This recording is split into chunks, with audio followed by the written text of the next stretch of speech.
Attention all you New Yorkers. Excuse me, taxi. Okay, man, we're looking around. This is the 77 WABC minicast. Sunday morning. Well, with us today is Dr. Peter Michalos. Live long and prosper, as we always say. Well, Dr. Peter, tell us what you have in mind today. How are we going to live longer? Well, today, John, we're going to be talking about an exciting new field that we're going to be hearing a lot about. That's reprogramming our genes and our cells so that we can live longer.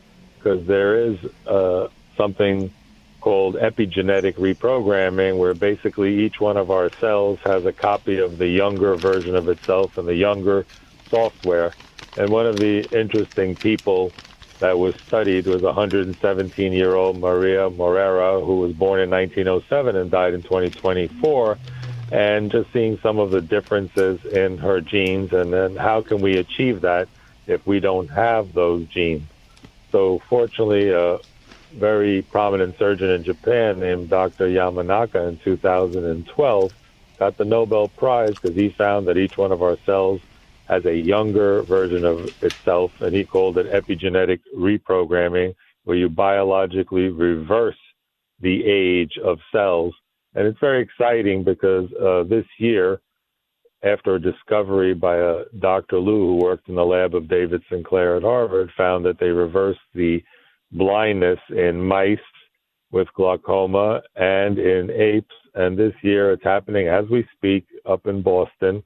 They are doing it on human eyes to reverse anterior ischemic optic neuropathy, and that's one of the visual losses, and actually that's one of the listed side effects.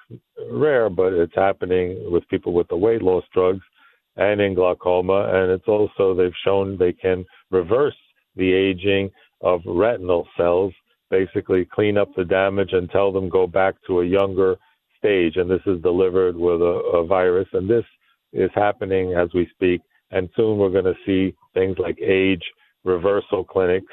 And people like Jeff Bezos have helped raise $3 billion in a company called Altos Labs. And they're working on that as well, including a fellow named Sam Altman in the tech sector put $175 million in helping to reverse the aging of cells. For the rest of us, meanwhile, we do know that there are things we can do, for example, improving our gut health. When they looked at Maria Morena, the 117-year-old, they found that they had certain bacteria in their gut that were higher than the rest of us. And people who have higher levels of three bacteria, one called Akkermansia, the other one called Bifidobacterium, and the other one called Crinstolensia, they tend to live longer. So eating... Well, tell us where that bacteria comes from. Is it a fruit or a vegetable? Well, yogurt has it in, like this lady who ate yogurt 3 times a day and promotes it, and eating extra virgin olive oil promotes it. And in the olive oil, this is all fresh research from 2025, they found that extra virgin olive oil actually activates the longevity genes called the sirtuins, which is also fascinating, and that olive oil also stimulates something called autophagy, which is cell cleanup and detoxification and self-repair. And this 117-year-old lady was drinking olive oil every day, and some studies found that if you have 2 tablespoons of olive oil when you're older, you reduce your chances of cognitive decline and all-risk mortality by almost 25%, which is a lot. And then the other one we always talk about is, again, another 2025 study. They looked at people over several years, and they showed that vitamin D taken 2,000 international units a day and checking your level slows the aging process down by reducing inflammation, and it helps protect the caps on our DNA. It's like the insulation on a wire, so it doesn't get frayed or damaged. That's how it protects the telomere caps, and it slows DNA damage, and it keeps those telomeres staying longer. Longer telomeres, longer we live.